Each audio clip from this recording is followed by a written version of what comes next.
I want to welcome everybody to this memorial symposium for Nancypetry.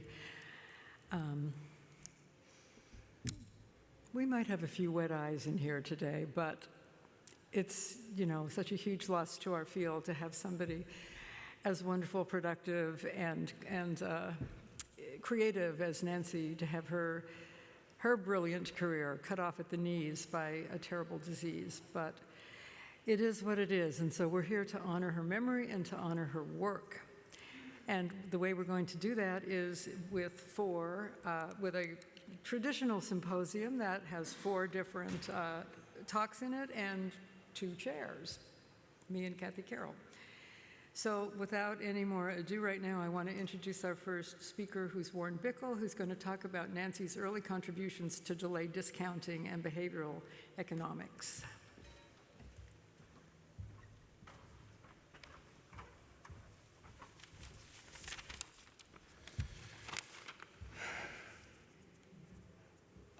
Although I'm affiliated with these companies, I will not be mentioning them or their products.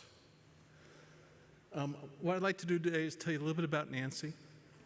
I would like to review some of her seminal contributions to the study of delayed discounting, and I'd like to then briefly review the contemporary status of that work that she was instrumental in starting.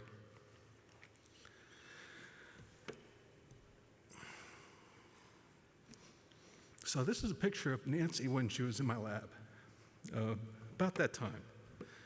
I had the great honor of serving on her dissertation committee at Harvard. She was doing research on alcohol self-administration in rats. And then she came to work in my lab to deal with opiate-dependent heroin addicts, right? And be involved with their clinical treatment. I found an old letter of recommendation for her, and as I look back on it, it's appropriate today.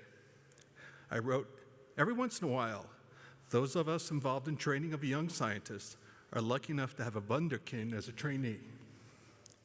Nancypetry is a wunderkind. I was fortunate to have her work on my projects. As a postdoc, Nancy ran the day-to-day operation of my research clinic for examining buprenorphine as a treatment for opioid dependence. She was a phenomenon. Almost immediately, she mastered the complex position, including subject recruitment, subject screening, study assignment, informed consent, coordinating staff, overseeing compliance with protocols, contacting the IRB regarding new protocols, and reporting developments. After mastering these tasks, she got busy. She caused almost an explosion of research. She distinguished herself by being an author on 16 publications based on her postdoctoral training of mere 2 years.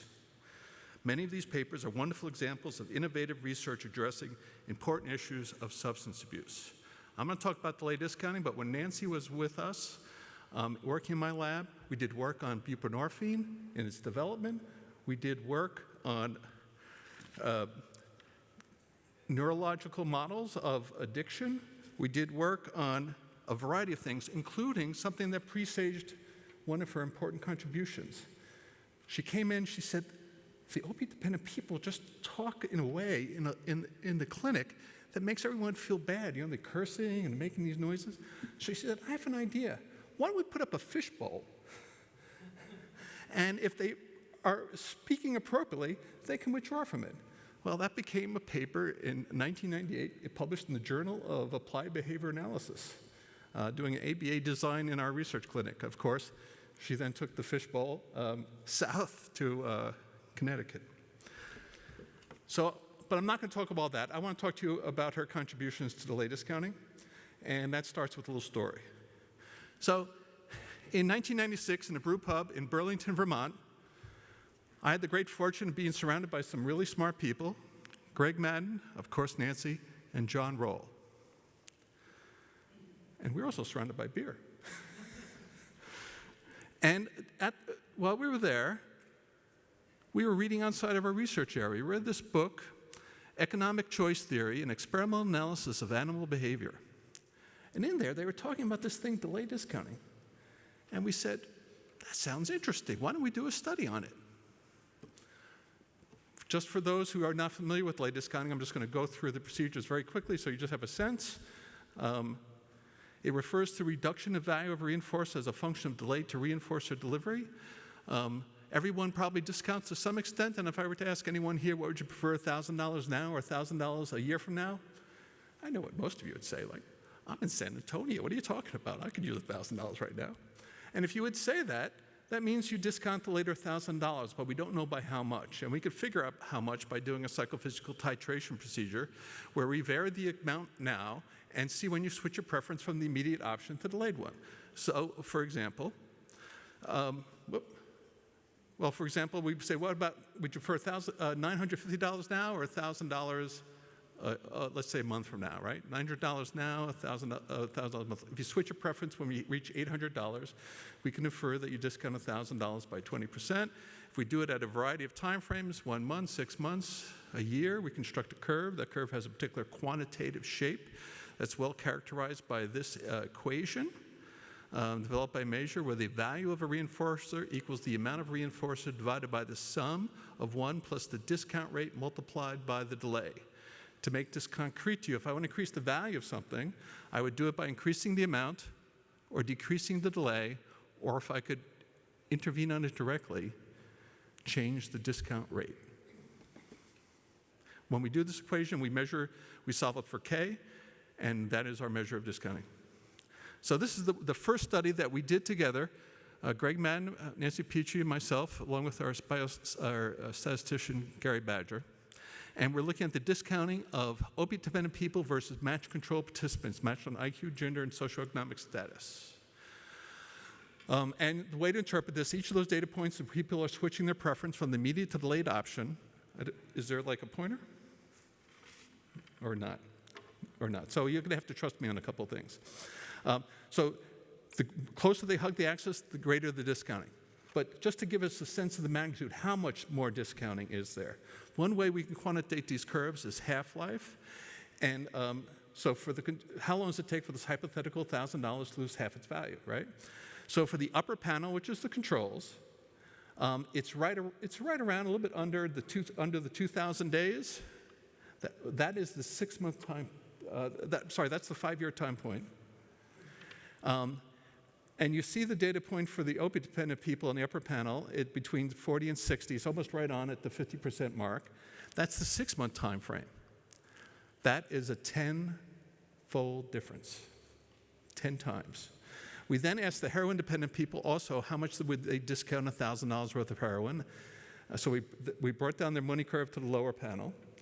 And at the shortest time frame examined, 1 week, it never got to 50%. There was no amount of heroin available today that was worth any amount of heroin tomorrow, meaning there was a greater than a 25-fold difference in how much they discounted heroin compared to how much they discount money. Or if we're comparing the discounting of heroin by heroin addicts to a comparable amount of money by controls, we're up in the 250-fold range. When you contact some information like that in science, you say, this might be interesting. This might be important. Nancy also was very interested, and she found this old measure of how people value the future. And it was almost like you fill the back end of a story. And the story goes, you're thinking about the future, you think, and we're not concerned with the content. What's the time frame? We also did it in controls and heroin addicts. The controls referred to a future of 4.7 years. The heroin addicts, on average, referred to a future of 9 days. Right? That is like amazing. And it becomes a window to understand addiction, and Nancy knew this very well, right? If you're only worried on average on the next 9 days, what kind of mischief can you get into? Because you're not worried about what happens after that. You can share a needle someone else just used. You can do all kinds of things. Then Nancy brought in a colleague of hers, Chris Kirby, and we generated another paper out of our research clinic on this topic, which is a very nice paper using the Kirby discounting task. I'm not going to go into that in great detail. It kind of replicates what we showed previously. Nancy was a very productive scientist. According to Web of Science, she published 368 papers. Of her 10 most cited papers, 7 were about discounting, which tells you about the importance of her work in this area. I'm just going to tell you about a couple of her studies, then quickly summarize what the current status of our understanding of this is. This is a very nice study she did when she was in Connecticut in psychopharmacology. She looked at Controls, recently abstinent alcohol-dependent folks and alcohol-dependent individuals, discounting a hypothetical $1,000 and a hypothetical $100. And what you see is that abstinent individuals, the beginning of their abstinence is in between people who are currently alcohol-dependent and people who are controls, suggesting, and I think this is an important observation, that this discounting thing may be tracking people in recovery. That's interesting. And here she started her work in gamblers, and she has a whole career on gambling, but she did this paper where she looked at controls, gamblers, and gamblers with substance use. And as you have greater, you're a gambler, you discount more than controls, but if you also have substance use, you discount more than just plain gamblers, suggesting that these different disorders may be additive. This is another interesting observation. So let me just quickly talk about the contemporary status. So first, we might say, well, discounting, there are probably many measures that are very useful. Why is discounting so relevant? Well, I think Nancy and Greg and I had a good idea, because let me show you some data. Here we have a whole bunch of different measures in alcohol-dependent folks, stimulant-dependent folks, and normals. And pretty much if you're drug-dependent, you do pretty bad on most things, right? That's using standard statistical methods. But what happens if you use some other quantitative means, such as machine learning or iterated binary assortment, classification tree? When you do that, what you find is in this tree, what it does is it looks at all the measures and says, what's the best measure in predicting whether someone's alcohol or control or stimulant dependent or control? And then what's the next best two items, next best four, and it creates a tree, right? In this tree that correctly allocates 90% of the sample, discounting comes in first and can correctly allocate 75% of the individuals. All the other measures contribute 15%. That was true roughly for the same numbers for the alcohol-dependent folks and the stimulant-dependent folks. Discounting has been shown to be a trans-disease process operative in every form of addiction except maybe marijuana dependence, and I think it's a smaller effect there, so you probably need a bigger sample to detect it. Problem gambling, if you're obese, you discount more if you're not obese. You discount more from a low socioeconomic status background. A nice study from the CDC, 1,000 young adults, and if they discount a lot, they engage in risky sexual practices, and they were looking at monetary discounting. We showed that individuals that, among the heroin addicts, if they shared needles, they discounted even more. There are a whole bunch of health behaviors are associated with excessive discounting in the future, and I like to believe in the symmetry of science, and there's even problems if you discount the future too little. Anorexia is a wonderful one, right? So you can ignore the biological signals of starvation to achieve a future goal. That's pretty interesting. We've also suggested it should be a candidate behavioral marker of addiction. It predicts who will later use substances in longitudinal studies. Discounting is proportional to drug use. It can distinguish drug dependent from controls or recovery, as I showed you with Nancy's data with alcohol abstinent individuals. If you measure it at baseline, it's predictive of therapeutic success. And what we've been focused in my work recently is can it be changed therapeutically? Recently, in 2007, there was a wonderful paper in Science talking about the new science of human prospection. How do people think about the future? By Wilson and Gilbert from Harvard University. Out of that work comes the notion of episodic future thinking. In episodic future thinking, you get people to concretely visualize several future events. Tell me something's going to happen to you a week from now. What do you see, hear, feel, think, smell? Give me a title for it. It might be like my nephew's birthday party. It could be any number of things, right? Let's do 1 month. Let's do 3 months. Let's do 6 months.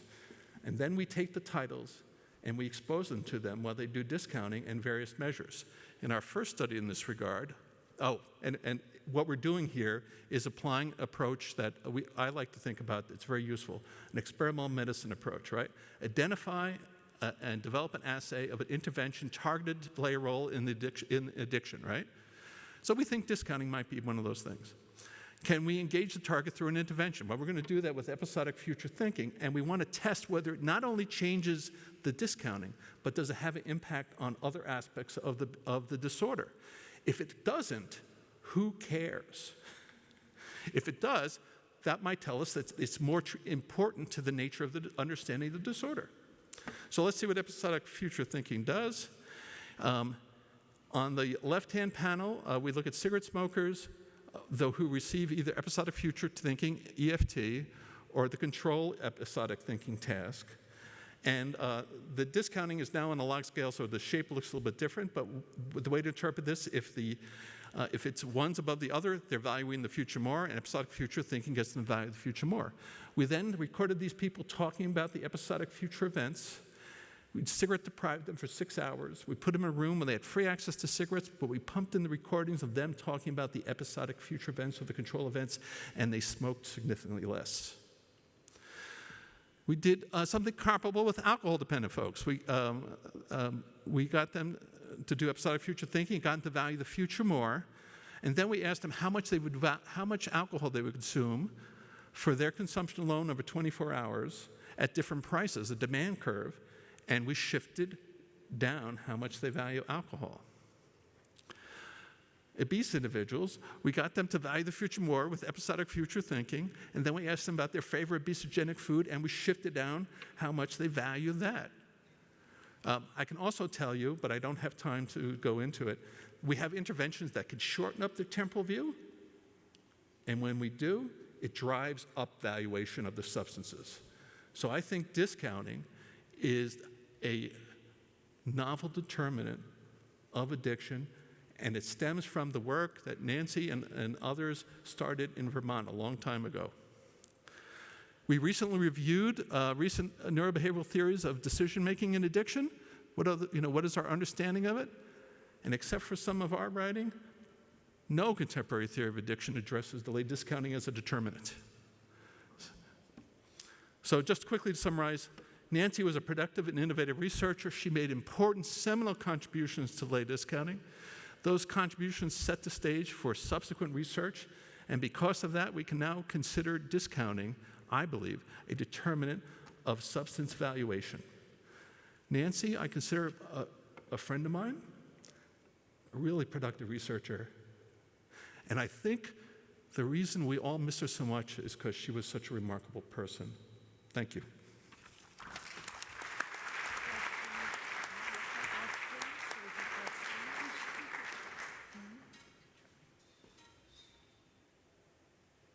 Maxine and I are debating whether there should be questions.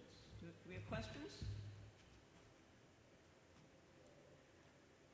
We can move on. We'll just pull it. Okay. I don't think this is working. And next we'll hear from Nancy's friend and colleague, Dr. John Roll from Washington State University in Spokane. We'll talk about Nancy's work on refining CM for use in non-academic clinical settings. Thanks, John. Oh, and you know what? I think it's better if this kind of gets put kind of like that. Okay, can you hear me there? Thanks. And Curtis, thanks for all your help with my slides today. The notes will be coming up here, I guess. There we go. Thank you, Curtis.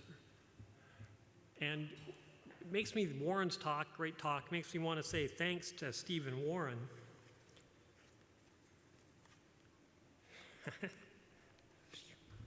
Well,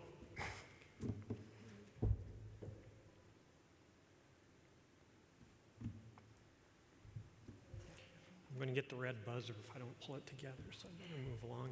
Thanks to Stephen Warren for making engineering such a cool, great place in the late 90s in Vermont. Thanks. All right, so, shoot. Thought I had it under control. I'm sorry. Do we not have a technical? There's nobody back there? No, it's all good. I'm the guy who's, it's not the slides, it's me. What did you do? Well, I'm kind of choking up. I'm sorry. I know I'm not very effective. This is sad, John, Maxine. So.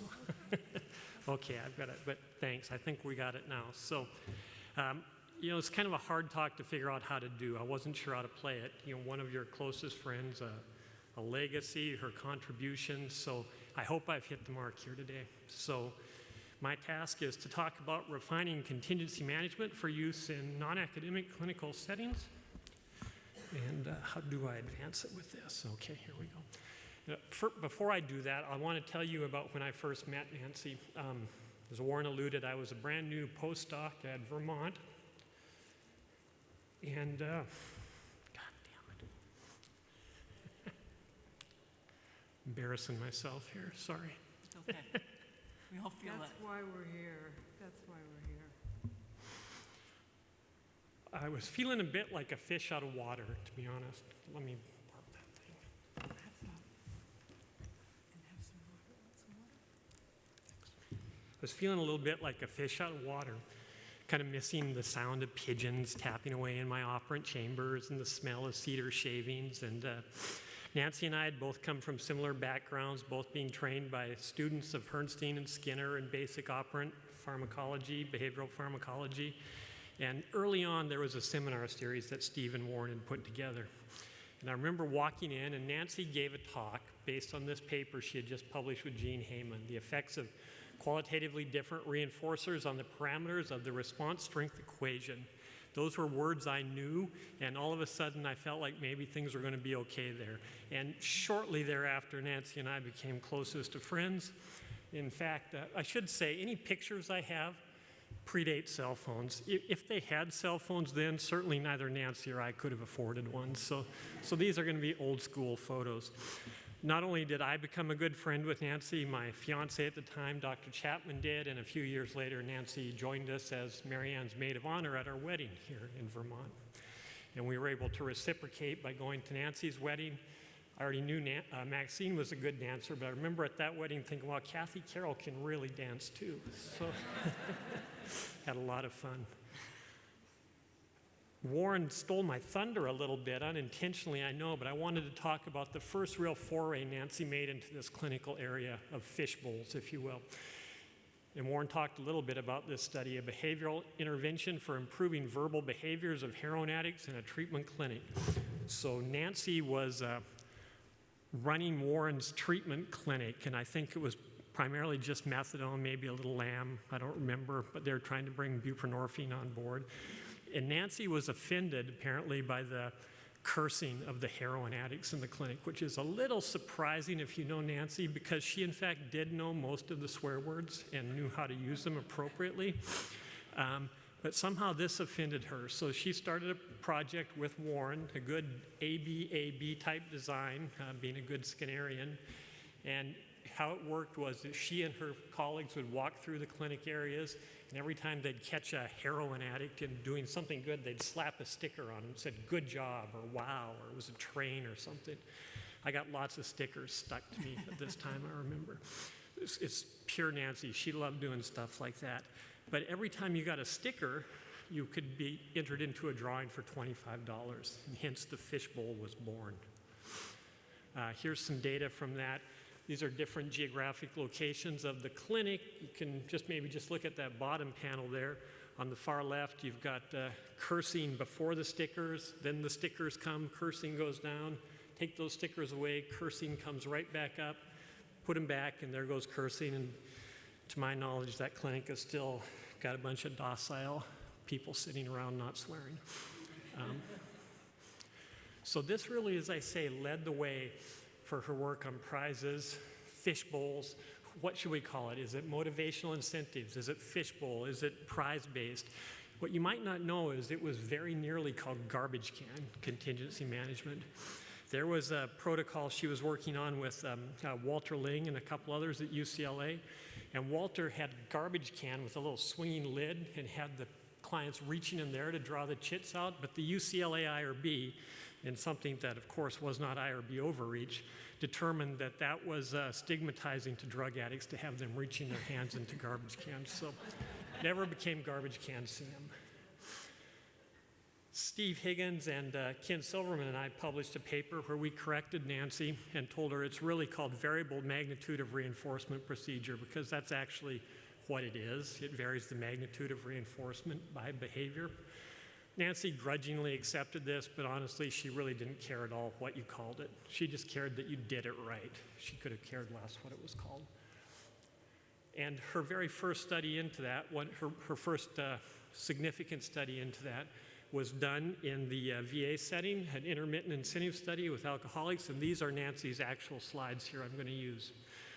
She enrolled alcohol-dependent outpatients. Everybody received standard treatment, which was intensive outpatient day programming for 5 hours a day, 5 days a week for 4 weeks, followed by 4 more weeks of aftercare, which consisted of 1 to 3 groups per week for the next 4 weeks.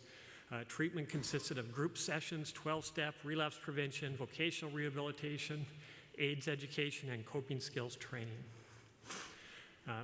The control group received standard group treatment and breath alcohol monitoring daily during intensive weekly during aftercare, and an additional 15 minutes of education on alcohol abuse as an attentional control. I got to pause and say something about Nancy's slides. Nancy loved her clip art. I don't even know if they still have clip art, but she loved clip art. And you're going to see a lot of clip art. I've left it in there today as a nod to her. Whenever Nancy and I would do a talk together, she'd put in a bunch of clip art and I would take it out, and it always ended up in there at the end of the day. So Nancy's clip art. The contingency group here received the same thing that I've just described, but they received incentives for alcohol abstinence. 1 draw for each negative breath alcohol test and 5 draws for a week of consecutive abstinences. Now, when you got those draws, half of the cards you could draw were winning. They gave you a prize. The others just said good job. And here's what the prizes were. Half had a chance of winning a small $1 prize, 1/16 of winning a $20 prize, and 1 of 100. Here's what she found. You can see, I'm sorry, I feel this side's being neglected. The words are down there, so I'm sorry. But you don't need words for a slide like this. The purple are the contingency management conditions, and the green is the standard condition. You can see that retention was significantly better in the CM intervention. This is time until first drinking episode. Again, you can see that those in the contingency group, the fishbowl group, were more likely to remain abstinent. Something that people are still following up on today, I know people in our group are following up on this. At intake, those in the contingency group were more likely than the control group to provide a urine or a drug test positive for an illicit drug. But when you damp down the alcohol use with the CM intervention, you saw a concurrent dampening down of illicit drug use. So it had effects on other types of drugs. Here's how Nancy summarized this. The intermittent schedule of reinforcement significantly increased retention and reduced alcohol as well as other drug use. On average, these subjects earned about $200 worth of prizes, which was important because Nancy was trying to drive the cost of CM interventions down. This paper has been cited almost 500 times, and the papers that cite it have been cited almost 20,000 times. So you can see it was quite an effective and profound impact. And it led the stage for another really fun time in our careers. This was the CTN 006 and 007 protocols that Maxine was the PI on, but Nancy and Jessica Pierce were I think we were, okay, yeah, I guess so. PI, co-PI. Nancy and Jessica and Maxine were all a big part of this. I got to be part of it. Betty, of course, there in the audience was part of it. It was a great time. Here's a picture of Nancy at CPDD in Arizona about the time we were doing these studies. Here, I won't go into any detail on this, but this is the first one. Jessica Pierce was the lead author on. This is from the Archives of General Psychiatry, enrolled 388 participants. And you can see in the far right-hand panel there that participants were about 2 times more likely to be abstinent in the contingency management group than in the control group. And on average, it cost $120 per participant to get this abstinence in prizes. The next one, Nancy was the lead author on in Archives of General Psychiatry, enrolled 415 participants. On average here, it cost $203 per participant for the prizes. Both of these studies have been cited about 650 times, and those studies have been cited 16,000 times. So that's pretty good. This really set the stage in my mind for the widespread dissemination of Nancy's work, but there were and there still are some significant barriers. One of those is the limited funding for CM-associated urine testing and reinforcers, limited provider knowledge and understanding of contingency management, a lack of practical implementation tools, scarcity of externally valid implementation strategies. All of these continue to be issues we need to address. Kim Kirby and Lois Beneshek first really outlined this list in a 2006 publication. Our group, Duni Uluwoye in our group, and Carl, I think Carl's out in the audience here somewhere, have a paper in press called The Dissemination and Implementation of Contingency Management for Substance Use Disorders, a systematic review. They used their preferred reporting items for systemic reviews and meta-analysis, PRISMA, and identified 107 studies, which they reduced to 24. They focused first on dissemination, which is, according to NIDA, or NIH rather, a targeted distribution of information and intervention materials to a specific public health or clinical practice audience. Nancy is legion in this area. As Warren said, she's published so many papers, and so many of them really directly address this issue. She's also worked with Maxine and others on producing things with the blending products out of CTN, the PAMI products, computer-assisted products. If you go online and Google her, you can find videos of her describing how to do this all over the world. And she's written books and chapters and papers galore. Where I think Nancy's work really comes to the fore, though, is in implementation. NIH defines that as strategies to adopt and integrate evidence-based interventions into clinical and community settings. In this paper, we identify 3 key aspects of Nancy's work. The first was fidelity. Earlier, I said she didn't care what you called it as long as you did it right. She was serious about that. And she developed, sorry, I was having my little fit earlier. I messed up the mic there. She developed scales to assess fidelity. She developed other ways that we can go in and measure fidelity. She was also incredibly collaborative. In the old days, when Nancy was going to start a trial, she would never dream of starting that trial without first going into the clinic, working with the clinicians who'd be delivering the intervention, working with the clinical supervisors, working with the business office, even working with the person who's at the reception desk, and if she could, meeting face-to-face with patients and their families. She really wanted to, while remaining high with regards to fidelity, make sure that the treatment fit the clinical goals in the clinical setting in which she was doing it. And she was very consultative. She was not a helicopter researcher who popped in and out of these settings. She would go in, get it set up, and then you were stuck with her and her team, maybe forever, because she always wanted to be there, to be a consultation, a resource for those people who partnered with her, to continue to ensure fidelity was good, to troubleshoot, and to help them be successful. I think had Nancy lived, she would have really been all over the de-implementation literature. This idea that we need to start ramping down treatments that aren't as effective as those that are effective. I know Nancy would have thought that as you're removing something, you need to put something else in. And what better to bring in than a contingent type intervention that can fill voids and we know has some success. So I think this is an area where her legacy can have a further impact. I thought it would be fun, just a few slides here. These are, again, Nancy's slides. So if you were with her, she would go into a clinic, and these are the actual slides, a small sample of the actual slides she would have used. She made these, but then she and Maxine and others tailored these a little bit in the CTN. So I'm not sure who made these final ones, but I think Nancy was kind of the pusher on this. She'd start off by this. It's the contingency, really forcing people to think about the contingency. It's a contingent relationship. She loved this spinning cup. She was so proud of that. But she'd talk about rewards and punishments. You got to think, so Nancy's about this tall, a diminutive small person, and she's coming in with these kind of cute slides with spinning trophies, very non-threatening. This is somebody that anybody can say, well, I can have a relationship with her. It's not going to be scary. And that was part of her charm. She would talk about how rewards shape behavior in everyday life.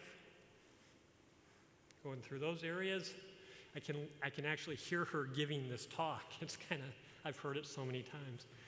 Similarly with punishers, things we all know, but she was building her audience up.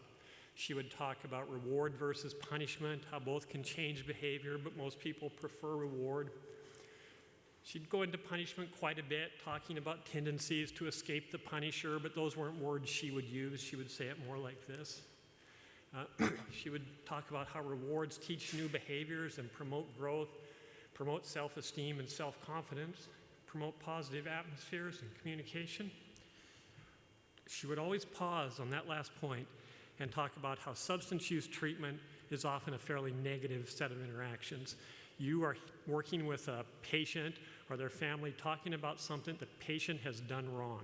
Contingency management gives you a chance to celebrate a success, and then she would talk about how that can promote an enhanced therapeutic relationship, a therapeutic alliance.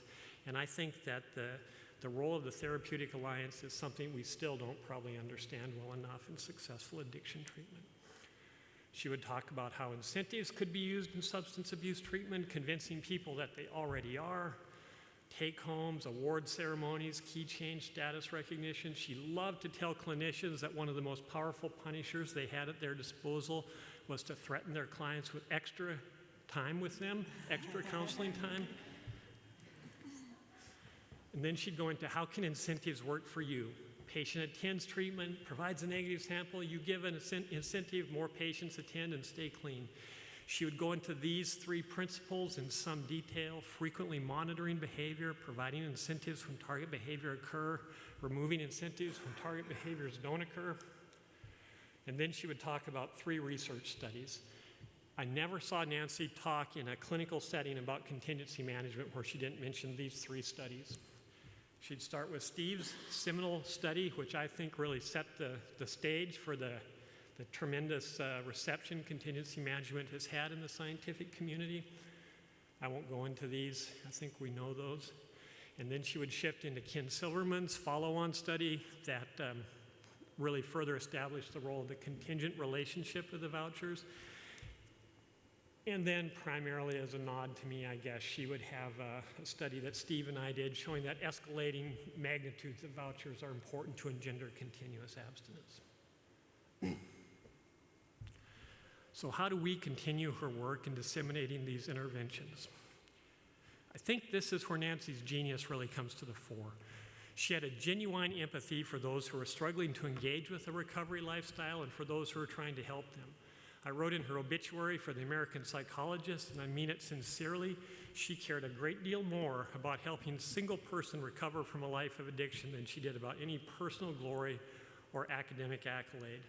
I'll give you one story about that. One day, she and I were at a clinic in downtown Los Angeles. I don't remember the details, but I remember the story. It was a hot day, like all summer days in LA are. There were some mid-level dignitaries. I hope nobody in the audience was one of them. I didn't mean to insult you if you were, but they were mid-level dignitaries taking us around.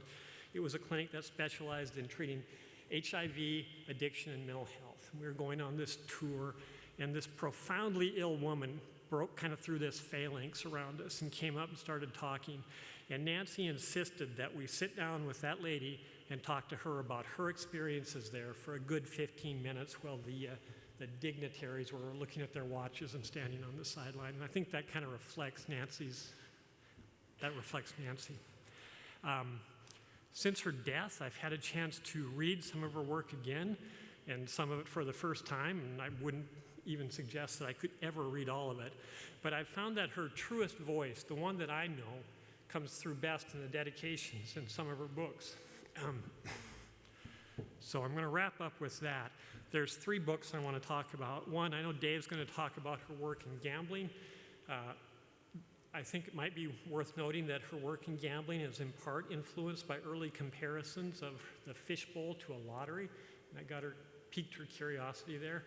In this book, she talks very lovingly about the guy who's going to become her husband, Dr. William White. She dedicates it to a number of people, including my son, Marshall, sitting here, who was born when she was writing that book.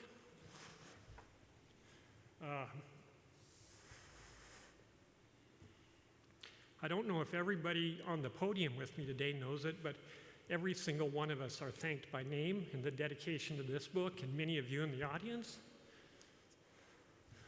And this new book that just came out, Nancy Was Everywhere, Pause and Reset, A Parent's Guide to Preventing and Overcoming Problems with Gaming, she had this to say.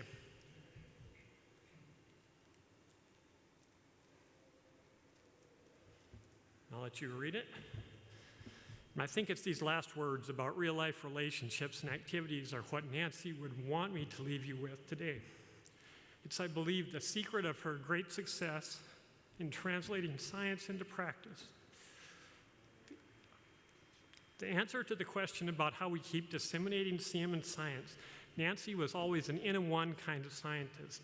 If the one was the one you were talking to, that's the most important person. She wanted to understand and empathize with the person seeking treatment and the person trying to help them. This gave her a unique entree into their world, and they trusted her and let her help them succeed. The best way I can think of for us to honor her legacy is to keep in mind her advice about real-life relationships and activities. As she said, they are irreplaceable. Thank you.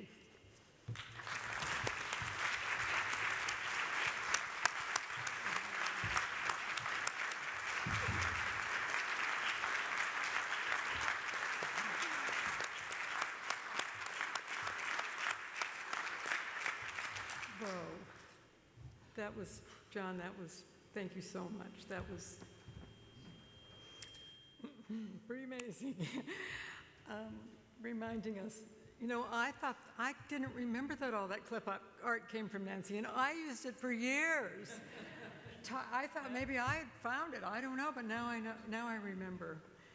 She was brilliant at talking to clinicians, absolutely brilliant. She had that effervescent personality that made it sound like doing contingency management was the most natural and fun thing you could possibly think of doing. And, clinicians don't think in that way, but she was able to convey that. She was a joy. She was. Okay. So,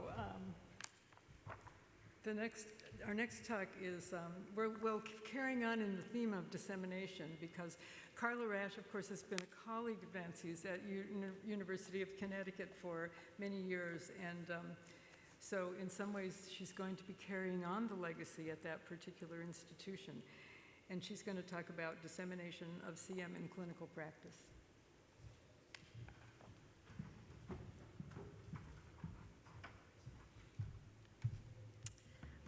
I'm so happy that I get to talk a little bit more about dissemination, because I think it was very near and dear to Nancy, particularly the VA experience, which I'll go into a little bit more detail in a moment.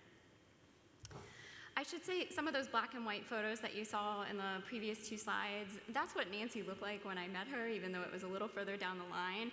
And you have to imagine my shock when she picked me up from the airport as a postdoc interviewee, and I had done my research, looked up these plethora of publications that she had. I saw that she was a full professor and had been at UConn for a while. And then when I meet her, she looks not that much older than myself. It was an absolute shock, but she was tremendously successful. She promoted to full professor, I think it was in 6 years, something pretty amazing. All right, so I'm going to talk a little bit about the work that Nancy and our lab has done to establish CM's generalizability. We've done a lot of work in that area, and then I'll talk about 2 examples of CM implementation efforts that serve as good models for moving forward. And then I'll end with talking about how rewards or incentives are actually used clinically outside of research. We've talked about her fishbowl approach. That's just a picture of our prize bowl and cabinet. We actually keep the cabinets in the clinicians' offices, so that as soon as the patient draws a prize, they can turn to the cabinet and select the prize that they're going to take home with them. All right, so let's talk about the generalizability of CM. We've done a lot of work in this, and this is where I came into Nancy's lab as a postdoc. I was interested in finding the subgroups that CM may be more robust or less robust for, with the idea of steering somewhat limited resources toward the biggest benefit. So we've looked at a lot of demographic characteristics and a lot of clinical characteristics that often serve as proxies for severity. And a lot of these, adopting Nancy's approach, a lot of these came directly from clinicians. These were questions that clinicians were asking me when I went out to talk to them and when we were doing trainings in the community with these clinics. They would ask us, well, our patients are a little more well off financially. Are they really going to respond to these $1 prizes? So we looked at it. Another question was, well, if they're already in abstinent contingent housing settings, are these fishbowl approaches really going to do anything additional above and beyond? So we looked at these questions. We looked at a lot of different things, and the takeaway from all of this literature is that CM generalizes widely. There are a few exceptions, one of which I'll bring your attention to, and that is how patients present to treatment. So whether they're presenting with ongoing current use, so their UTOX is positive or negative. There's some mixed results there. I think it still remains to be seen what direction to go in with respect to that, but one study I'll point you to is her 2012 study. It was a very large randomized clinical trial with 2 arms. One arm was for those presenting to treatment drug positive, and the other arm was for those who were presenting to treatment drug negative. It's not that CM doesn't work for individuals presenting drug positive, but from her study it suggests that they may need a higher magnitude to get the same benefit. Nancy and many others have gone on to establish that CM works for drug abstinence across a range of different substances, moving beyond stimulants into many others. And Nancy and others have established alternate behaviors as ideal targets or good targets for CM interventions. Treatment attendance is a big one. Nancy did a lot of work in medication adherence for blood pressure medication, HIV medication, and so on. She also did some work reinforcing exercise behaviors and physical activity, and then also work in reinforcing treatment-related goal activity completion. So out of that has come a line of research reinforcing job-seeking behaviors, because that is an issue that many individuals in substance abuse treatment face. In relation to CM's applicability widely, a lot of work has been done to establish that CM matches well on pretty much any platform therapy out there. The 2 most common would be probably IOP and methadone settings, of which Nancy did a lot of that work, but also community reinforcement approach has been paired with CM a lot as well. There are many, many others. I only listed some here, but I think the message is that CM will work with just about anything. I haven't seen anything that it doesn't work with well yet. Despite CM's efficacy and what we know about its generalizability, it's the least likely to be implemented clinically, and that is concerning. And that Nancy addressed directly, and Dr. Roll talked about some of those initial studies that she did to push CM forward in this area. I'm going to talk about a few more. These were the training therapist studies. Nancy went out into the clinics. There were 2 publications, one in IOP settings and another in methadone settings. She went out into these clinics, trained clinicians to implement CM, supervised them for a short period, and then let them go on their own. And we were concurrently measuring the actions of the clinicians. Do they persist with this implementation effort, but also the patient outcomes, which I think is really important. The takeaway from this was that of the 2 studies of the clinicians that were trained, about 2/3 went on to implement with their patients on their own. And across both studies, CM outperformed standard treatment in terms of engendering longer durations of abstinence. Another message that came through these studies is that we can train clinicians to implement contingency management with fidelity. And another thing that's important to realize is that that competence, that skill tends to decrease without supervision. And I think that's something we need to pay attention to as we move forward with implementation efforts. Another big thing is, like many other behavioral interventions, we found that the clinician's skill in implementing CM and delivering CM is related to patient outcomes. So now let me talk about something that was very, very important to Nancy, and that was the VA implementation effort. This started in 2011 when the VA looked backwards at their data from the entire year of 2010 and realized that only 1% of their veterans with substance use disorders had received contingency management. That was a problem. As you know, the VA, more than a lot of other systems, is very keen on delivering evidence-based treatments, and here's a very effective one that's not reaching their veterans. So in response to that, they issued a memo in 2011 mandating or strongly suggesting that clinicians offer contingency management to their veterans with stimulant disorders. And they backed that up with training, clinician time, and the funds to start their CM programs. In 2012, they were, and we did regional trainings in 2011, training 187 different providers that represented 113 programs across the VA nationally. By summer of 2012, the VA had decided to commit more funding to it. By late 2012, 69% of those initial 113 programs had started implementing CM, so we were off to a good start. And then the VA ran into financial difficulties, which meant that there would possibly not be funds to support continuation of the CM programs. That is where the canteen system stepped into play. So if you're familiar with VAs, they often have little retail shops on site. Those are nonprofits, and they tend to take any profit left over at the end of the year and donate it to clinical services. In this case, they decided that CM programs would be a great place to put those extra funds, and that's what they do. They issue awards yearly, they're competitive, and programs can apply for them. By 2015, we had trained some more programs and more clinicians to implement CM, and 90% of the 129 that had been trained had implemented CM.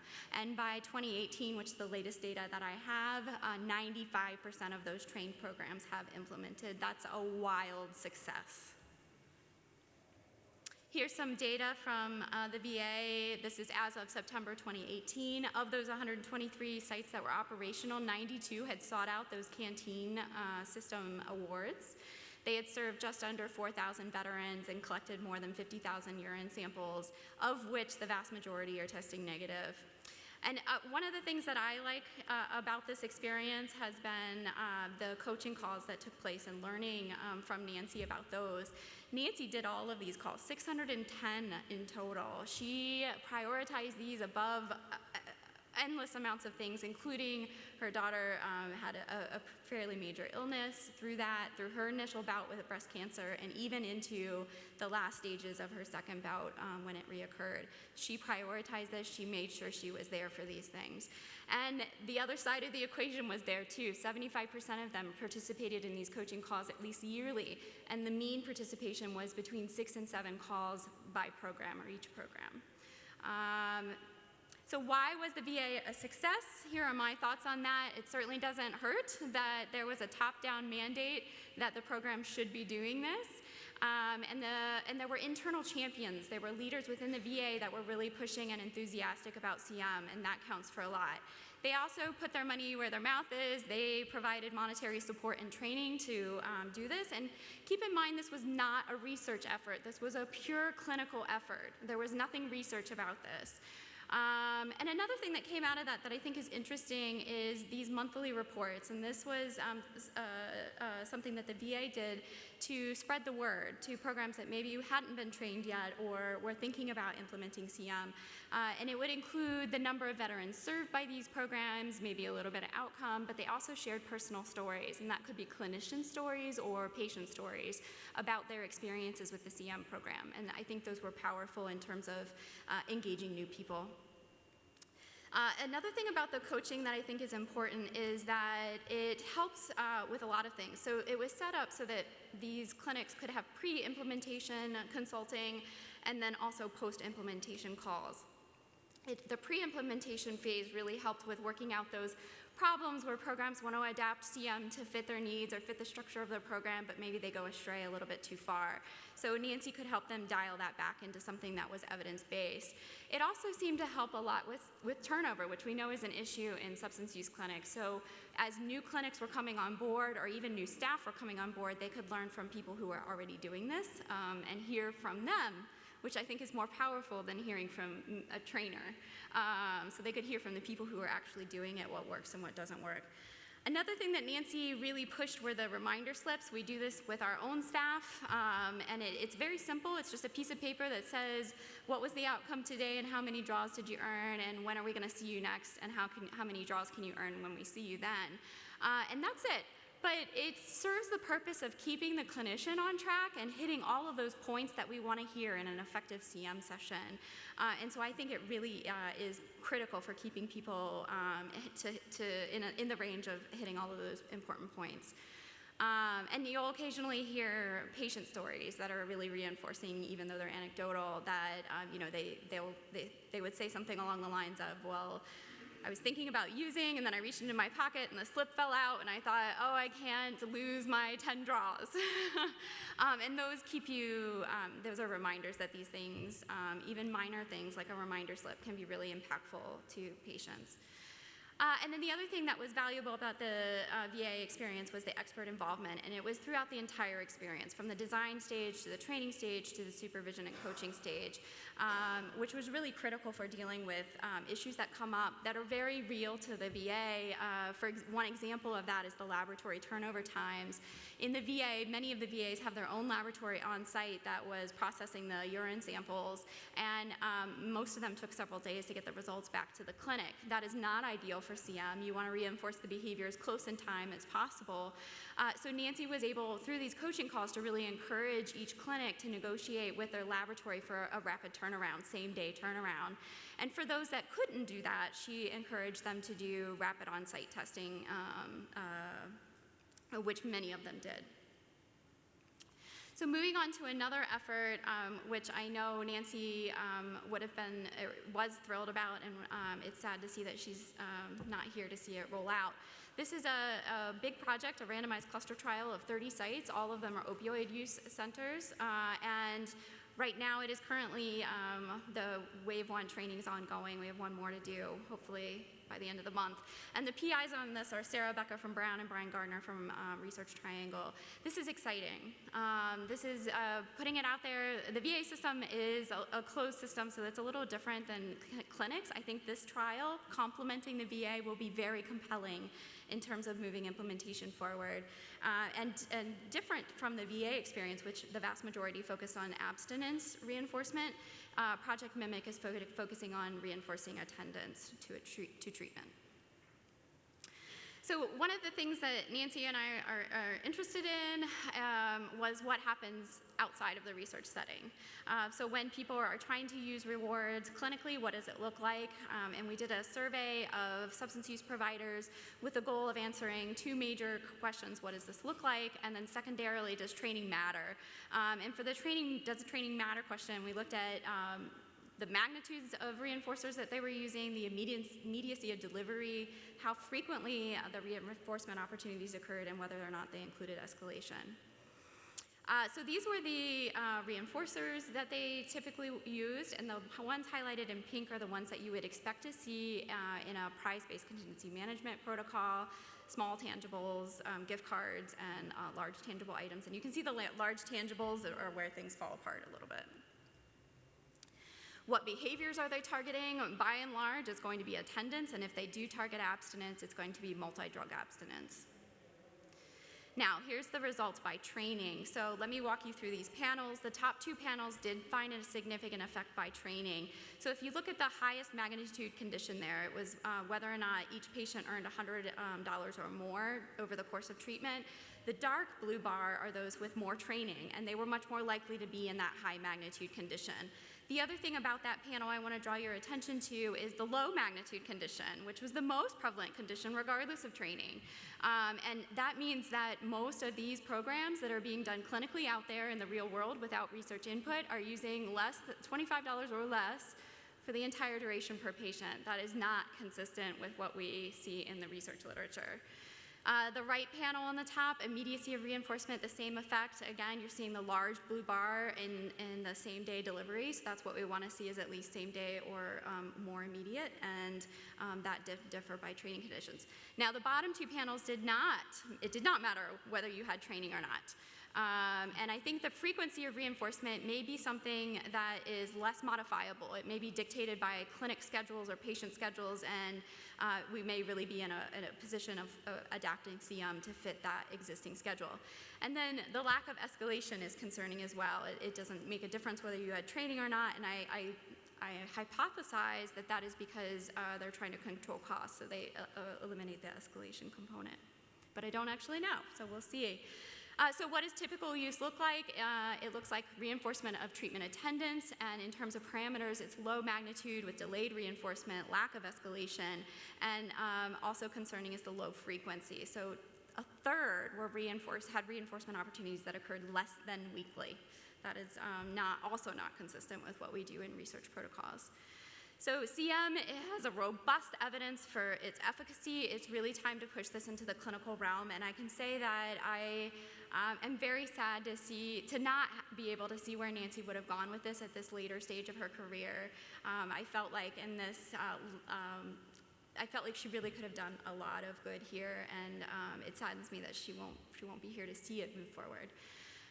We do have robust models for implementation with the VA and soon the Project Mimic results, but keep in mind that both of those projects provided the prizes themselves and also had the training and coaching provision as well. So that is, again, not consistent with what most clinics will be encountering in the real world. They will not have someone giving the prizes to them. They will have to fund them themselves.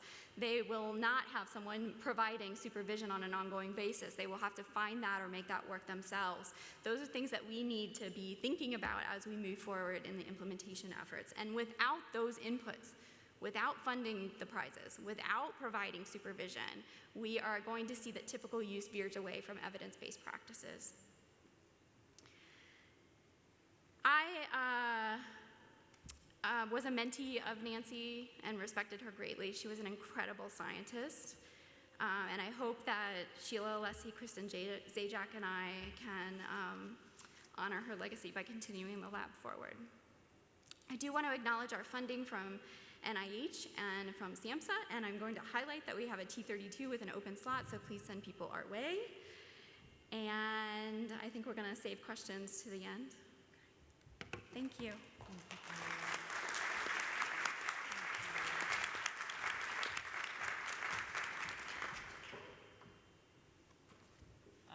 And now for our last but surely not least speaker, we'll hear from Nancy's colleague David Ledgerwood from Wayne State, who'll talk about some of the work she got into later in applying behavior analysis to understand and treating disordered gambling.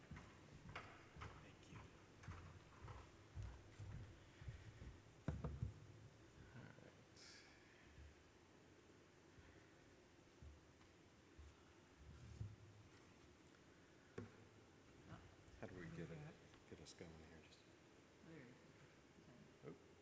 All right.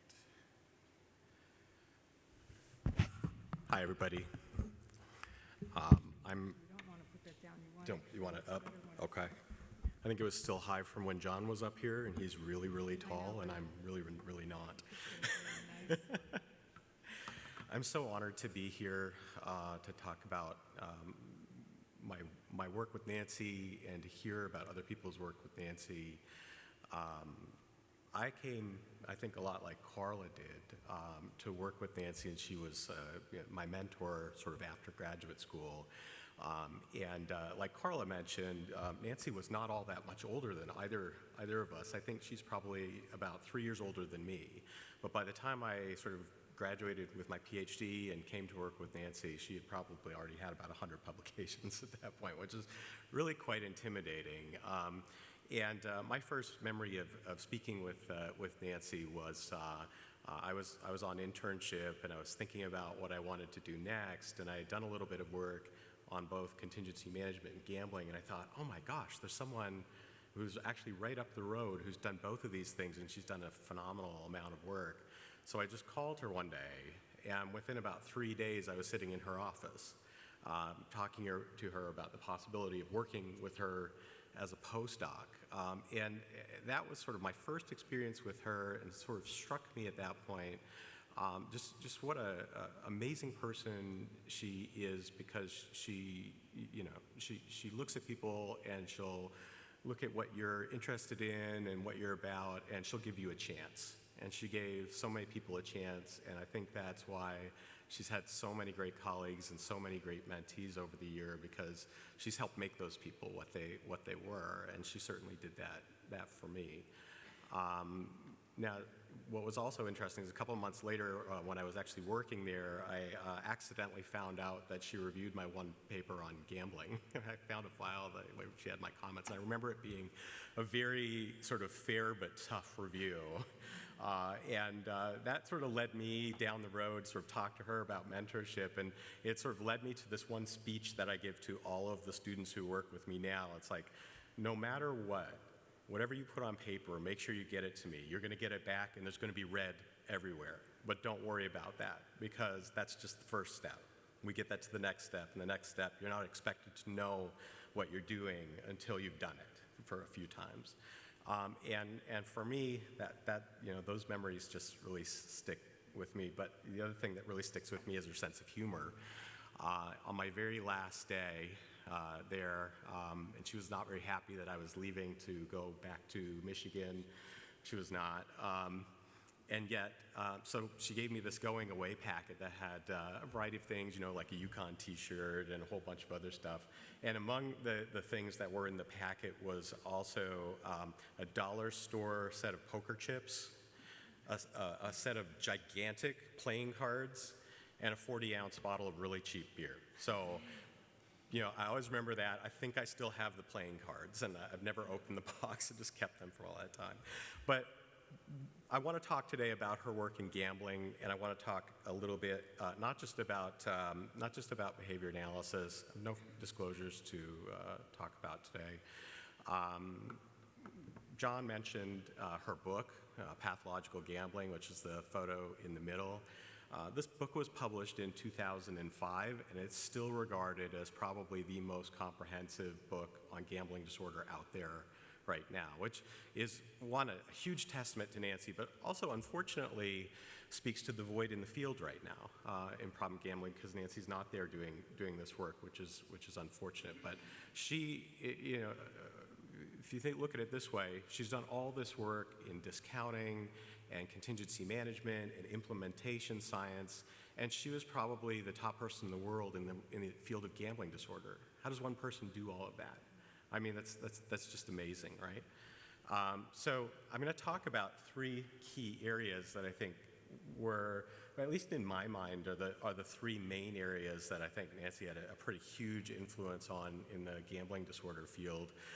Development of the DSM-5 gambling disorder criteria, her work on cognitive behavioral therapy and motivational interviewing treatments, and also her work on discounting and impulsivity as mechanisms of gambling disorder, and sort of how these might be sort of connected, and hopefully a few thoughts about where we can sort of go with these at this point. But first of all, a lot of people know that when DSM-5 was being developed, Nancy was actually the chair of the subcommittee for non-substance behavioral addictions. And so she essentially had a lot of sway on what we, how we now conceive of gambling disorder. For those of you, because we don't talk about gambling disorder very much at this meeting, for those of you who don't know, gambling disorder has been a disorder in the DSM since about the 1980s. It started in DSM-3. In DSM-4, it was included as an impulse control disorder not elsewhere classified. And over the course of many decades, probably about 3 or 4 decades, there was this huge and ever-growing literature showing that gambling disorder had a lot of characteristics that were really quite similar to substance use disorders, like cocaine use disorder and other substance use disorders. So Nancy, as I mentioned, was the chair of the subcommittee on behavioral addictions. And so in terms of she had a lot to work with. First of all, I'm not going to go through all the diagnostic criteria for what used to be called pathological gambling. So, I mean, think about the terminology has changed now from pathological, a sort of derogatory moniker, to what we call gambling disorder. But there were 10 criteria, essentially. During the course of her time and sort of looking at the work that her and a lot of people did, they were actually able to get the criteria down to 9 instead of 10 by dropping this number 8 criteria right here, engaging in illegal activities to finance gambling. And the reason that that criteria was dropped was, one, that it was the least frequently endorsed criteria for gambling disorder at about 20 to 25%. And also, you really couldn't get that criteria and not have a diagnosis of gambling disorder already. So if you had 5 out of 10, if you had fewer than 5 out of 10 symptoms, the likelihood that you were engaging in illegal activity to support your gambling was really, really quite low. So that was one of the things that she was able to do in terms of streamlining the diagnosis. Now, she and a number of other people, but she in particular wrote a number of papers and were involved in quite a bit of research leading up to DSM-5 that focused on the scope, essentially, of addictive behaviors. And the big question was, should we be including behavioral addictions along with substance use disorders in the DSM? And there were a lot of reasons to do that in terms of similar personality characteristics, similar biochemistry, similar treatments. A lot of the treatments were based on treatments for substance use disorder, including Dr. Carroll's work on CBT for cocaine dependence, and 12-step approaches, and also motivational interviewing approaches. And throughout this process, I think she was really instrumental in really steering the field of gambling disorder to where we are now, and the criteria for gambling disorder to where we are now. And so as of DSM-5, gambling disorder is no longer considered an impulse control disorder along with hair pulling and fire setting and intermittent explosive disorder, but rather it's a disorder that's alongside the substance use disorder. So it's now considered an addiction in the DSM-5 in the substance-related and addictive disorders section, and also to be somewhat more consistent with the criteria of substance use disorder. Now, instead of 5 out of 10 criteria for diagnosis, you need 4 out of 9, which is somewhat similar to the 3 you'd need for a substance use disorder. It's closer anyway. So what I think informed her work that sort of really got her to think about gambling disorder as an addictive disorder really stemmed from a couple of decades of work that I actually really got to sort of work on with her and was able to really sort of benefit from in terms of learning how to do clinical trials and how to understand how to develop really good treatment studies. In her work sort of throughout the 90s and early 2000s, developing treatments for gambling disorder. And as I mentioned that, a lot of those treatments were based on treatments from substance use disorder. And so in the early 2000s, she actually conducted probably still one of the most rigorous trials in the field of gambling disorder, focused on sort of the efficacy of cognitive behavioral treatments for gambling disorder. Prior to this study, there were several trials on gambling disorder, but many of them had a lot of problems. So there was a huge dropout throughout treatment. There was a huge dropout from the studies, and so oftentimes there wasn't an ability to really sort of get follow-up data on people who had disappeared, dropped out of treatment.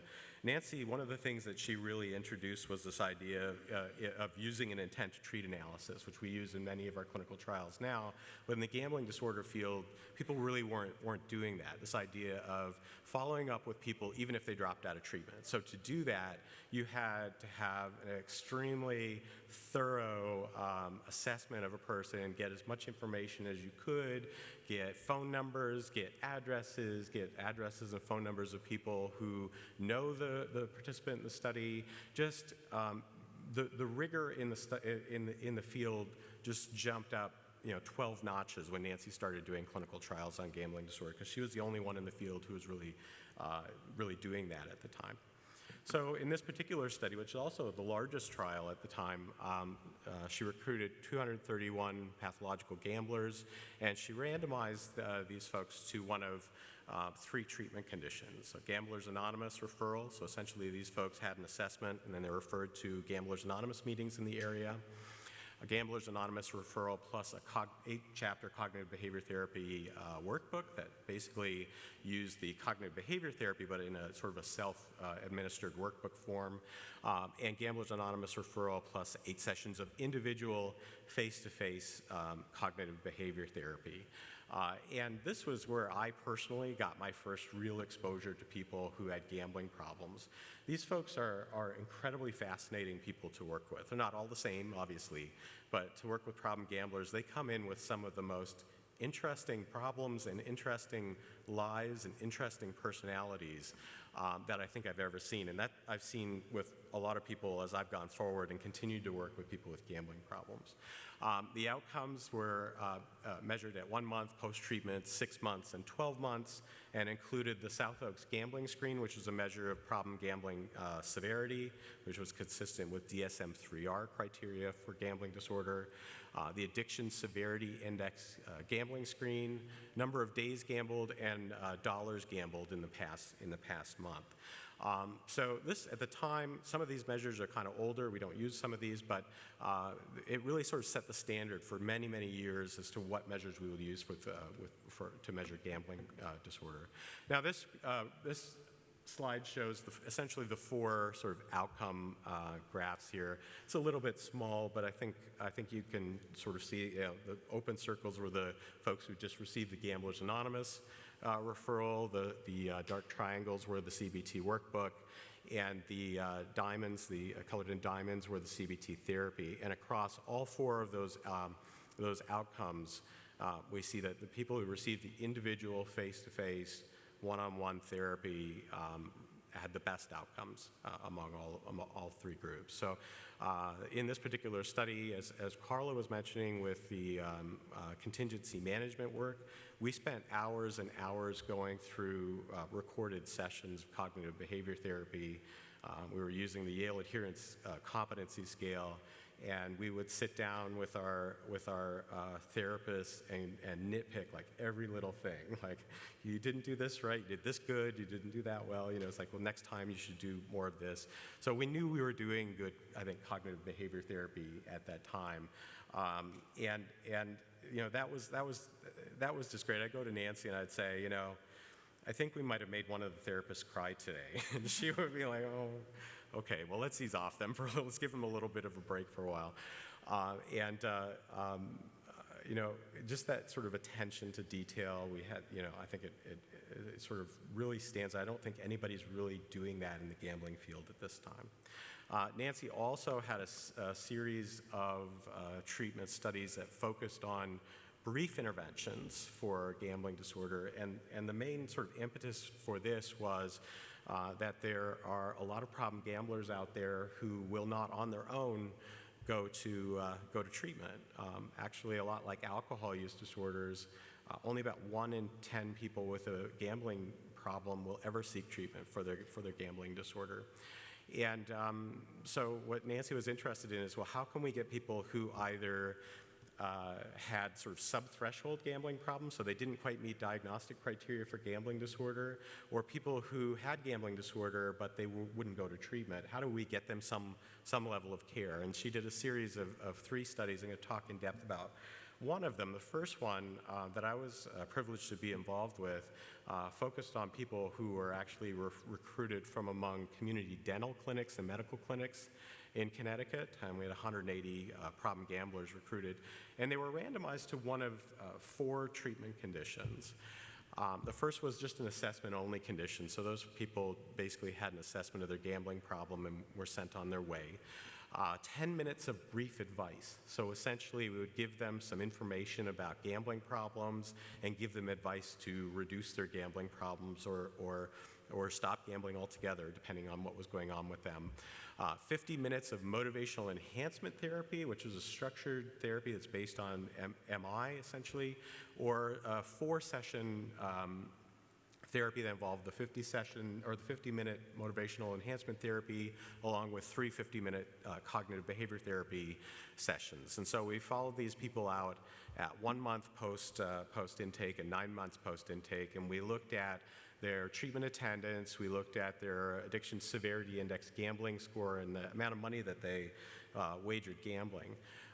And just here's some characteristics. They basically had about on average 5 diagnostic symptoms on what's called the NODS. Basically, it's a DSM-4 based measure of gambling disorder. So at the time we were doing this study, 5 was the cutoff for pathological gambling.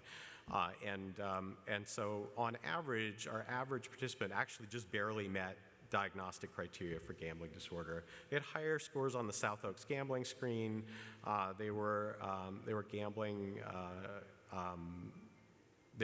about $300 to $500 a month, and they're mostly gambling on scratch cards and lottos, slot machines, and cards. And we were really interested to see, because these folks really weren't interested in treatment, would they come to treatment? Would they come to these counseling sessions? And what we found was that they would. And we had 100% attendance for the brief advice condition. We had almost 95% for the first motivational enhancement condition. In the MET only condition, about 87.5 in the MET CBT condition. And as you see in the MET CBT condition, our attendance did drop off a little bit, to the point where in session 4, about a third of our participants actually attended that 4th session. But if you think about this fact that these folks are not getting any treatment anywhere, this is actually not bad. We got a third of our sample in that condition to go to four treatment sessions. In terms of the outcomes, we got some outcomes we really weren't expecting. We weren't expecting, for example, the brief advice condition to actually do somewhat better than the MET and the CBT conditions, which wasn't statistically significant, but it was a little bit of a shocker to us. And we have a few theories about why that might be. You can see that the MET CBT folks did a little bit better. Lower scores is better here at the 9-month follow-up. And similarly, when we looked at amount of money wagered, so mean dollars gambled, transformed, we see here that the brief advice condition actually did best. Now, there were 2 other studies that were sort of in this series of studies. One was done with the exact same protocol, but with college students. And in that case, we actually got better results for the MET and CBT conditions. And then the other one's done by Carla and Sheila Lessie, along with Nancy, with substance abusing participants. We also found that those problem gamblers actually did a little bit better with MET and CBT as well. And so implications here, I think, Nancy's treatment work, particularly her work with cognitive behavior therapy, but also motivational enhancement approaches in these brief approaches, were really not only the most rigorous studies of their time in the gambling disorder field, but really there's nothing that's come along since then that's been better in many respects. This work came from the substance abuse literature. It came from models of treatment that we use in substance abuse, and I think it was one of the big factors that really led us to, I think, really believe that gambling disorder is an addiction like the substance use disorders. And it provided a foundation for much of the treatment research that followed in the gambling field. And as I said, without Nancy in that field, there's been a little bit of a gap there. We need another Nancy to really follow this through, right? Now, the last thing I'm going to sort of touch on before I end is I think a little bit to follow up on Warren's talk this morning in terms of mechanisms, and I think it ties it a little bit together, focusing a little bit on delayed discounting. Now, you guys have already heard what delayed discounting is. I couldn't explain it better than Warren, and I won't try. But I mean, just this idea of the temporal delay between the present and the receipt of a reward. The subjective value of that reward decreases as the delay gets longer. So as the time until delivery of a reward increases, most people will shift towards accepting a smaller, more immediate reward over a larger delayed reward. So we're talking about monetary sort of time-based delayed discounting. Now, I think this might have been the study Warren might have already talked about. Petrie and Casarella actually did this. One of the first studies published in 1999 in drug and alcohol dependence, where she recruited substance users with and without pathological gambling. And so she had 29 substance users with pathological gambling and 34 without, and compared them to control participants on their response to 2 delay discounting tasks. One was a task that involved dollar amounts ranging from $1 to $1,000, and the other one was sort of $1 to $100 in hypothetical rewards over a delay period of 6 hours to 25 years. And as you can see in this first graph, there's a pretty large difference between the substance users with and without gambling problems and control participants. So both groups of substance users actually discounted delayed rewards at significantly steeper rates than did control participants. But in this particular analysis, there was also a difference between substance users with and without co-occurring pathological gambling. So we see that there's an additive effect of pathological gambling in terms of well, impulsivity, if we want to call delayed discounting impulsivity, that those folks tend to be more impulsive than do people who have substance use disorders without gambling problems. Similarly, here, you're looking at the $1 to $100 hypothetical reward. In this case, we see that the substance users with and without gambling problems discount delayed rewards at much steeper rates than do healthy control participants. In this case, we're not seeing a difference between those with and without gambling problems. And then a second study that I'll sort of just talk about very briefly focused on problem gamblers, so flipped it a little bit, focused on problem gamblers with and without substance use disorders compared to healthy control participants, and in this case used the $1 to $1,000 hypothetical monetary amount. And what Nancy found here was that, not surprisingly, those people who are problem gamblers tended to discount delayed rewards at a much steeper rate than did individuals who are healthy controls. And there was a significant difference between problem gamblers with and without histories of substance use disorder. There were a number of other studies, and I'm not going to go through these in too much detail, but she's conducted a number of other studies looking at discounting delayed rewards and found some varying results. For example, Andrade and Petrie actually found problem gamblers with a substance use disorder history had higher discounting rates than gamblers without such a history. I worked with Nancy and found no differences between gamblers with and without substance use histories. Sheila Alessi had a really great study where she found that among problem gamblers, gambling severity is a significant predictor of discounting, even after taking into account factors like age, gender, education, substance use treatment history, and cigarette smoking. So Nancy really has this long history of working not just in developing sort of what gambling disorder is and developing treatments, but also understanding some of the underlying mechanism, in this case, discounting delayed rewards.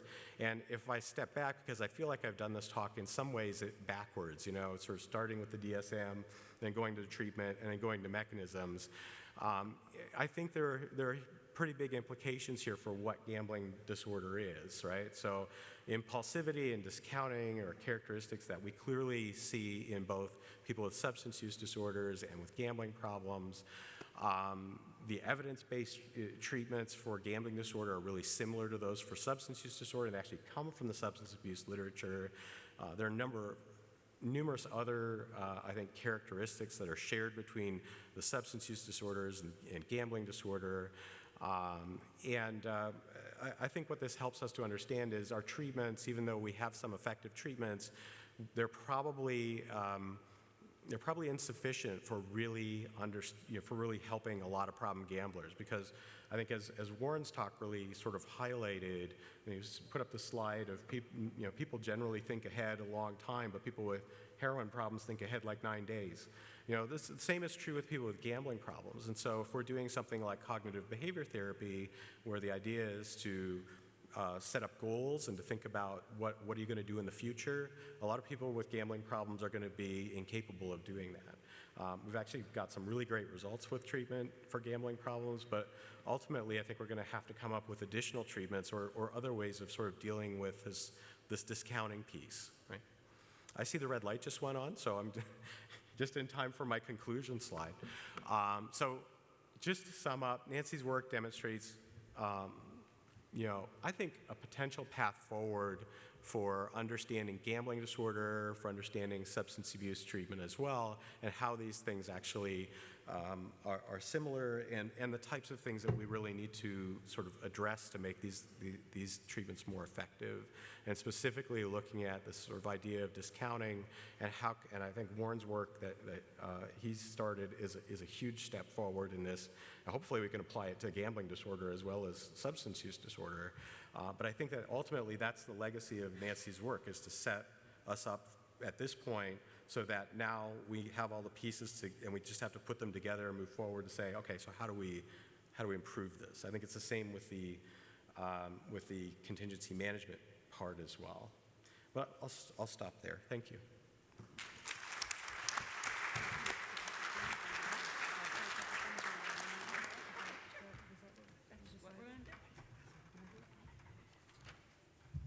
I want to thank the speakers for presenting 4 incredible talks, and I hope and trust that these talks captured the work of this amazing, amazing woman.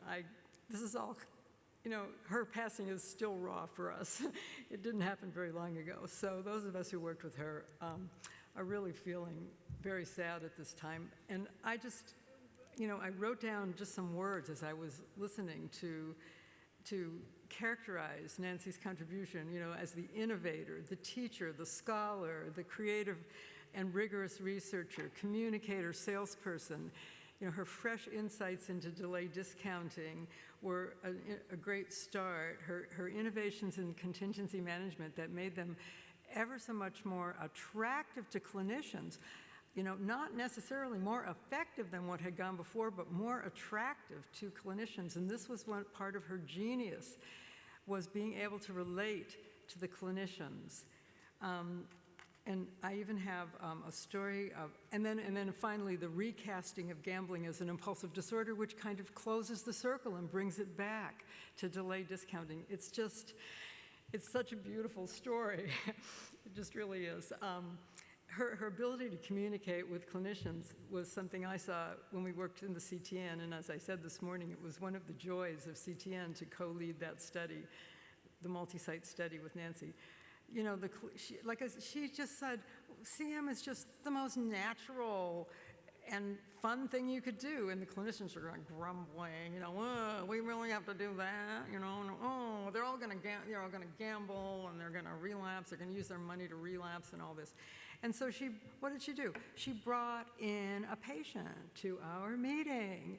She brought in this very wonderful, attractive man, and African-American man, and handsome he was, I remember. And he started talking to that group of clinicians and told them, yeah, he said, when I first started Nancy's program, I was doing it for the money. But then I saw how much better my life was when I was free of drugs, when I was abstinent from the drugs, and pretty soon I started doing it for myself. Well, that story just grabbed, the clinicians where they live, and this was the kind of thing that she could do.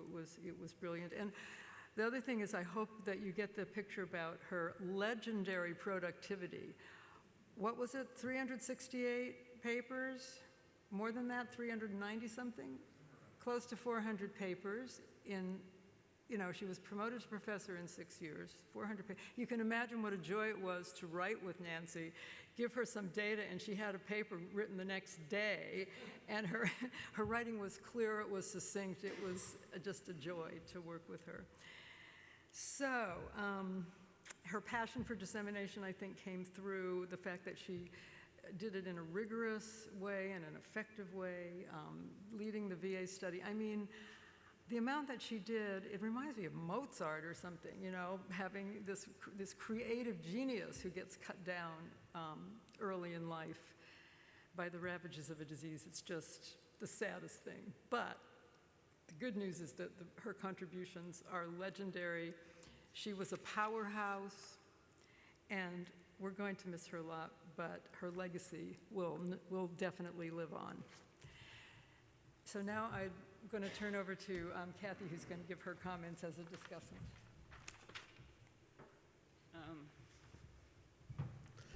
I just want to thank everyone for being here. I know there's many of Nancy's teachers and mentors and friends and research assistants who are here, and I know she touched us all in so many ways. And I want to thank the speakers. It was just, she died at 49. So she's never going to get a Festschrift. She's never going to get that. So I'm glad that we were able to do this today, and I was happy that at the memorial, John and Max and I cooked it up, and it went so well, and thank you all. So you've got a bit of a glimpse at this extraordinary woman, and she had so much more work to do and so much more life to enjoy. We haven't touched on some of the stuff that she's done. On top of all this other stuff and all this productivity, I mean, if she was doing 368 or 370 now, she would have been about 1,000 manuscripts by the time she was done. I mean, can you imagine where it would have... Book of Records. I know. for I mean, just imagine. But while she was doing that, she also was editor of Psychology of Addictive Behavior. Before that, she was a specialty editor for addiction. I mean, there were just 100 other things, 100 people that she mentored. So I want to thank the program committee for this. She also has now ruined CPDD for me forever. Because she had little kids and I had little kids and we had complicated, busy lives. We were mostly phone friends. And so, because we used to call each other Mrs. Dr. White, because we both happened to be married to Miss Dr. White's. So at CPDD last year in San Diego, she called me, Mrs. Dr. White, I've got stage 4 breast cancer and it's come back. And it's going to go soon. And it ruined CPDD for the rest of me. I'm still stunned. I'm not going to stop being stunned. And by July 17th, she was gone. I mean, there was no time. There were a couple calls in there, and every time I called her, she would stick, but she was still working. Up to the end, it was just absolutely extraordinary. She was part of the center that Bruce Rounsaville and I had for 20 years.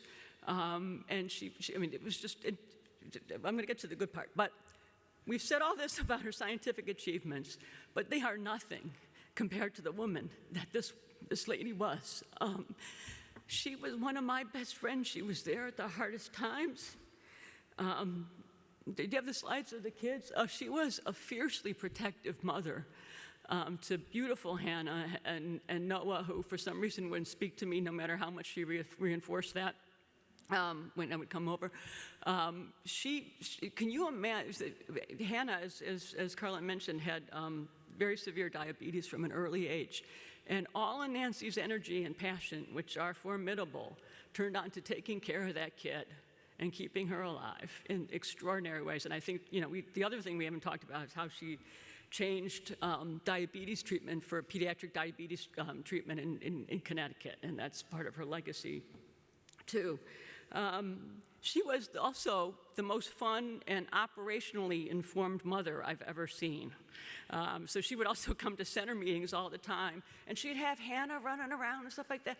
But then every time Hannah was just like coming over and do something, she'd like throw a little treat at her and everything. And this kid was just beautiful. She was that. She was a formidable and loving partner to William White, who will never be the same. She was a fast and loyal friend to so many of us here, and I think it is true that we can only honor her by continuing her extremely incredible work. She was a wicked friend, I'm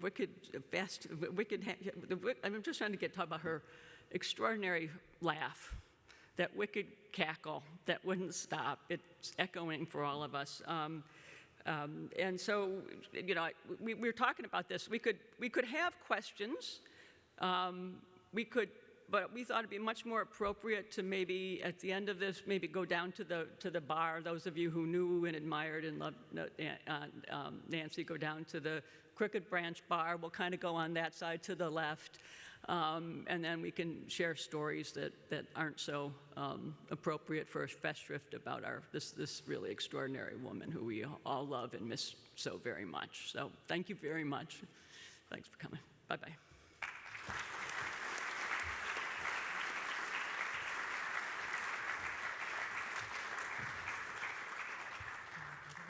Are there questions? I mean, are there people who would like to share memories or ask reflections or ask anything from the speakers? Because if not, we're just going to go to the bar. And tell Nancy stories. And tell Nancy stories. All right, thank you, everyone. Thank you, everyone, for coming. I'm glad we did that.